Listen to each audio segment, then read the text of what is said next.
commencer, prenons une carte. Le village de Zweisimmen se situe dans le canton de Berne, plus précisément dans la vallée du Simmental, dans l'Oberland bernois. La gare de Zweisimmen a été ouverte en 1902 grâce à la création de la ligne de Spitz à Zweisimmen. C'est donc depuis le côté alémanique du pays que les premiers trains sont arrivés à cette station.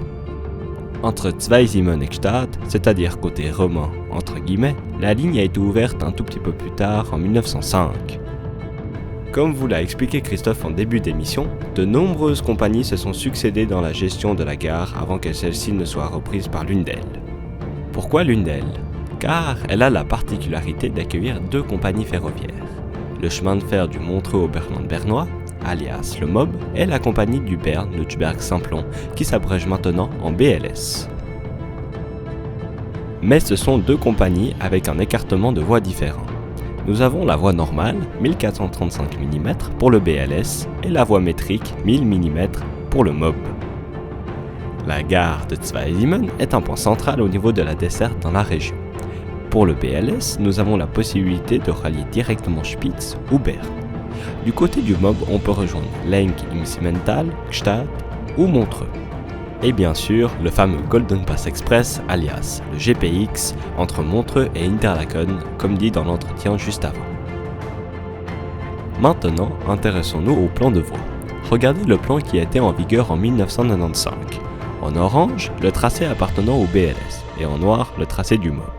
À l'époque, les quais étaient beaucoup plus petits, ce qui permettait d'avoir un aménagement pour le remissage des rames, notamment dans la zone du MOB, comme vous le voyez juste ici. Vous pouviez aussi apercevoir une plaque tournante, mais celle-ci a été enlevée à ce jour. Si nous regardons le plan de voie de 2006, quelques changements bien visibles sont à noter comme les quais qui ont été allongés. La zone de remisage du MOB a été déplacée et la zone du BLS n'a quasiment pas évolué. Aujourd'hui, on compte 4 voies pour le MOB et 3 pour le BLS. Petite particularité, les voies 6 et 7 sont communes aux deux compagnies. Elles sont équipées de 4 rails permettant à des trains de la voie métrique et de la voie normale d'y circuler. C'est d'ailleurs à cet endroit que nous trouvons la rampe de changement d'écartement qui s'anime lorsque le GPX est en approche. En général, celui pour Montreux passe par la voie 7 et celui pour Interlaken passe par la voie 6. Ces deux voies sont commutables. Nous pouvons avoir la tension du BLS, 15 000 volts 16 Hz 2 tiers alternatif, dite tension CFF, ou le 1000 volts continu pour le MOB.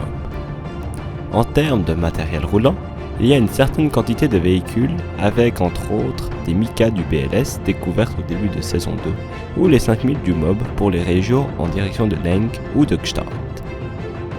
Voilà, vous en savez maintenant beaucoup autour de cette gare qui a notamment un magnifique bâtiment voyageur et qui est un point central de façon internationale pour le changement d'écartement dynamique.